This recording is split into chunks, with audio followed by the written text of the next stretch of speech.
Shalom sahabat online Church Ministry. Saya Pendeta Yakub Produser, Gembala Sidang Gereja Bethel Indonesia Langisari Mijen Semarang. Pada kesempatan ini saya akan berbicara tentang kasih dalam membangun kehidupan.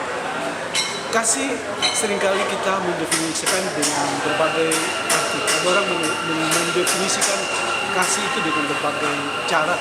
Tapi saya ingin mengatakan bahwa kasih itu sangat jelas ditekankan oleh Rasul Paulus dalam 1 Korintus pasal 13. Paulus mendefinisikan kasih itu sabar, murah hati. Di sana dengan sangat jelas. Nah, satu pertanyaan yang menarik sekali adalah bagaimana kita membangun kehidupan ini dengan kasih. Sekali lagi, kehidupan yang dibangun tanpa kasih adalah kehidupan yang sebenarnya tidak berarti apa-apa dan bisa hancur dalam kehidupan ini.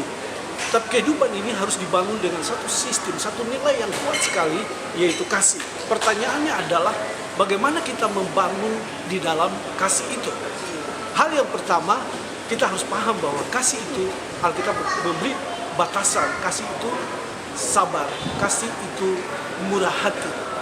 Kalau kita tidak hidup dalam kesabaran dan kemurahan, itu artinya kita tidak hidup dalam kasih. Dan kalau kita tidak membangun hidup di dalam kesabaran, di dalam kemurahan hati, kita tidak cemburu, maka sebenarnya kita sendiri akan merusak kehidupan kita.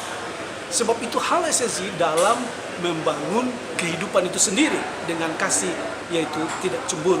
Hal yang kedua dalam kita membangun kehidupan kita adalah, saudara harus ingat bahwa kita berkata kemampuan kita di dalam kemampuan, keahlian, kehebatan kita itu tidak bisa menolong kita dalam hidup ini sebagai satu poin. Sebab di balik kemampuan, kehebatan kita, ingat sekali lagi, tanpa kasih maka semuanya tidak akan berarti.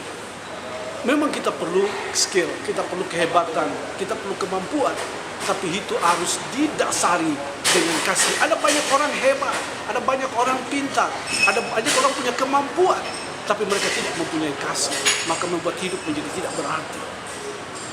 Tapi sungguh luar biasa kalau kita mempunyai kemampuan, keahlian, menguasai berbagai bahasa, Alkitab berkata menguasai berbagai perkataan.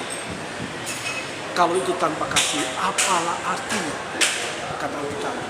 Tapi sebaliknya adalah kalau kita punya kemampuan, keahlian, skill, kemudian didasari dengan kasih, maka itu akan membuat hidup kita berarti dan kita membangun apa artinya kehidupan ini. Yang ketiga, kasih itu membentuk sebuah value kehidupan, nilai hidup yang berarti.